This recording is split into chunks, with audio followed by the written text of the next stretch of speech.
Ние сме се ориентирали най-вече към децата и към малото поколение, което е нашата така главна наистина цел.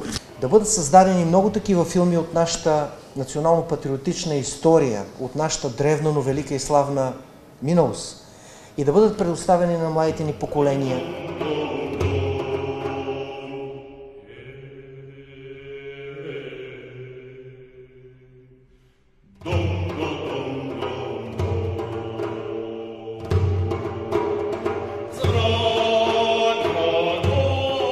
Гоце Залчев и Дамян Груев практично се учители на тия по-стари революционери, които я задоя нацията с една слободарска мисла за освободуване от турското робство.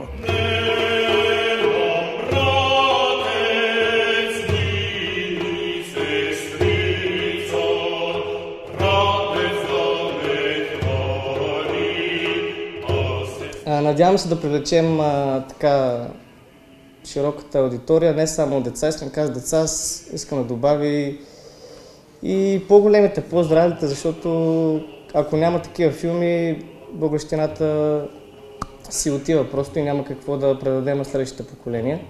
Ние с удоволствие се присъединяваме към този проект с идеята да успеем да се съберат достатъчно средства, за да може да се направят филми, които са свързани с дейността на нашите национални революционери. За този проект за филма според мен е много добре да се направи, защото Македония е дала най-добрите си синове.